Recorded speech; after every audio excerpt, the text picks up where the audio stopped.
Google Drive training. Great big thanks to Will Van for setting up the Google Drives and all of the training and the information. All right, thanks, Al. Hey, everybody, this is the 2024 CRC Reviewer folder for Google Drive. In this example, I'm going to show you how to determine if you're Reader 1 or Reader 2, how to access the schools that have been assigned to you, and look at the scoring sheet itself.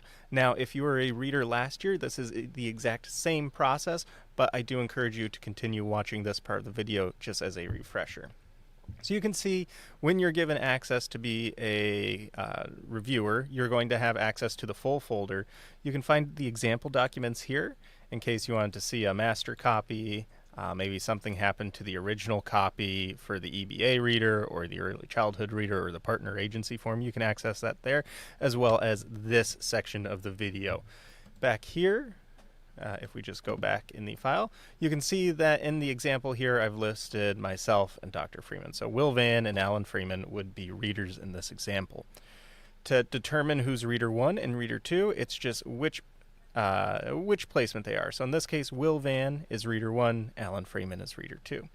Now you would find your name, click on it, and then you'll see you have access to the districts that you've been assigned. In this case, let's go to the Missouri district. We're just going to grab our example school here. And when you enter into the example, in this case, I pulled last year's from CCLS. You'll see a copy of the self-study report, the SSR, the school action plan, the visitation team report, and the face sheet. So you can access each of those as you go through. In this case, let's grab this one here. This will take you into a Google Sheet. Now, this will be renamed to the school. If you need to rename it yourself, you can always click up here, delete, change the name for everything. Here you can see the instructions for Reader 1 and Reader 2. So here you can see you're going to need to input the name of school, city, state, LCMS district, team captain, and consultant. And then you can find all of this information on the face sheet, as well as this information here on that face sheet. What you would then do is go through and you would mark if all the required evidences were submitted. If they weren't, you would mark it as a no. If it's a yes, you can mark it as a yes. Just make sure that you are going through and inputting this information as needed. If for some reason, say Reader 1 finds it, Reader 2 doesn't find it, this is where I would recommend putting comments in, contacting whoever is marking what if there's disagreement, because maybe something got lost, maybe something accidentally got deleted. So we want to make sure of that first. Basically, you just go through this whole sheet and put comments here. Here you put in the average. You can find this in the validation team report. And here, also please do read through the self-study report and make sure things are lining up between the validation team report and the self-study report. You can go through and you can see a lot of this is on your own.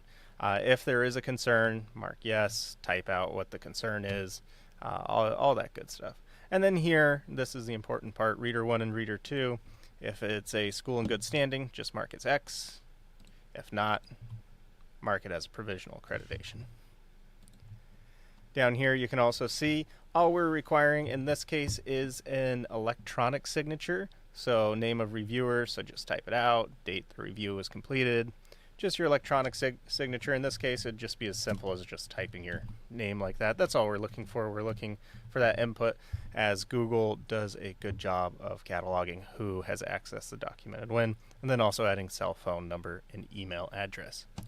This is really all there is to it for this form. Once we have completed all of these, there is going to be a final form that we'll go through, but we'll talk about that at a different Zoom meeting. If you have any questions, please feel free to reach out to me directly, will.van@lcms.org. If something isn't working, if you don't have access to a site, something seems to be missing, again, please let us know immediately so we can get that corrected for you. So why 2 readers? That is an industry standard for all accreditors. So we have eyes of 2 people on each of these reports in phase 3, really, at this point for review, just to oversee, document, make sure that you're seeing the same thing. Role of Reader 1 is really the role of analyzing everything in the document, Reader 1 needs to go through and examine the document first, put in the ratings, make sure everything has been marked correctly by the school, by the validation team, and by the district commission. Reader 2 is kind of that proofreader, if you think of it that way for papers.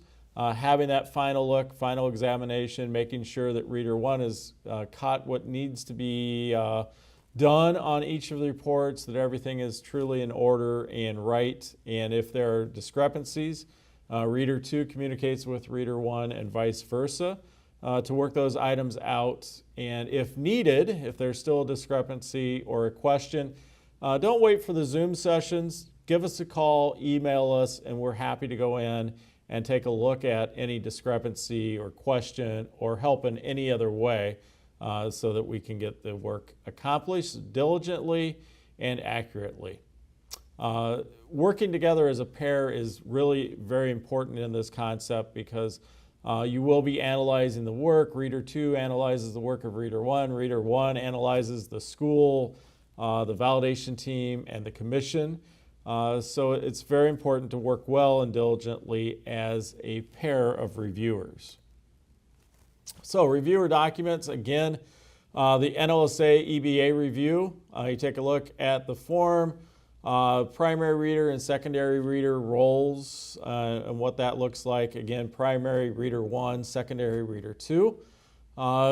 Early childhood will look a little bit differently. We have some great early childhood readers. Again, thank you for giving your time and your talent and expertise and knowing the early childhood document and the review that takes place. And then also the partner agencies, we have great reviewers. Thank you for doing this. Those of you who are trained in Cognia, WASC, CCLE, and Middle States, as we have reports from all of those co-accrediting agencies to look at this year as well. And again, reviewer documentation. You're going to be looking at the school's self-study report, making sure everything's there, especially the improvement plan at the end and that action plan that the items are there. The preliminary and secondary school action plan, we need separate copies so that you can look at the preliminary plan that the school develops and then that final action plan that's developed in conjunction with the validation team, making sure the validation team's items are added to that school action plan. Validation team report, again, double checking to make sure the scores are accurate and the columns, totals are accurate and so on. And then the district documentation as well. Great big shout out to the districts. Thank you for your district accreditation commissions, the people that serve on those commissions, the work that you do. By the time it gets to the national commission here, so much has been done and people have looked at this document so many times, but it is at our national office that we do this with reviewers for that final check to accomplish and make sure everything is in order. So again, the evidence-based accreditation and early childhood documentation, we take a look at all the documents, the school self-review, the visiting team report, school action plan. You will need to double check, just look to make sure exhibits were listed and were there. All the required narratives are present. General indicators of success were all scored and the scores were accurate and that the final scores are accurate as well. So this is, you are the last eyes on all these documents before it goes before the National Accreditation Commission for ultimate approval of the school's accreditation, and if that will be accreditation in good standing or provisional for some reason. Again, we'll emphasize, make sure that there is a preliminary school action plan and a final school action plan, and those are separate documents so that we can ensure that what the validation team has added is in that final document. Major deficiencies, you're going to see if there are any deficiencies and if those deficiencies are at the level to have provisional accreditation. And if you recommend that provisional accreditation, you will see on there what the validation team has recommended, accreditation in good standing, provisional accreditation, or something else possibly. Again, the district commission will either affirm that from the validation team and their rating, or they may alter that as well and can take something from provisional to full accreditation and good standing, or vice versa. So your eyes are very important to take a look at those deficiencies and the rating in terms of the final process here. Powerful practices, we ask that you look at those, pull those out. Provisional accreditation and final recommendation are important as well. And again, as two readers, to closely analyze what that recommendation is from you after looking at the validation team report and the district commission report. Once again, the important dates as you have these on your calendar: June 19th from 2 to 4, or 2 until as needed. There is our initial meeting to examine, see if you have any questions. Will take you through the process of making sure you're in Google Docs appropriately. The Reader 1 and Reader 2 are all assigned, and you have this information. June 27th, you kind of start that process. Will, on the June 19th meeting, will talk to you about accessing all the files, how to know who's Reader 1 and who is Reader 2, and getting all that information squared away so that you understand the process. Again, if you ever have any questions in the midst of reading, do feel free to reach out and contact us at any time. And then July 15 from 11 to 12, the Candidate Review Committee meeting is a follow-up one. You're kind of in the midst there, finalize anything, ask any last-minute questions. And then July 22nd is our final Candidate Review Committee meeting. We have it scheduled from 9 to 11. We have if needed. If we don't need that meeting because all the work has been accomplished, we have all the documents read, we have all of the accreditation and good standing or provisional schools solidified, and there are no questions about those, then there will be no need to meet at that time. If we still have some final work to do, we will certainly meet, and we'll see if it goes 9 to 11. It may finish a little bit sooner than 11. Thank you so much again for giving your time, your talent, your expertise to be a reader. We cannot obviously do this without you. Putting forth that effort, that knowledge, incredibly important just to take a last look at all of the documents submitted by the school, submitted by the validation team, submitted by the district commission. Again, thank you to all of you who are readers. Thank you to the districts and your commissions. Thank you to the education executives and the NLSA commissioners and all of your work and your service so together we can accomplish a great accreditation process. Blessings to you all.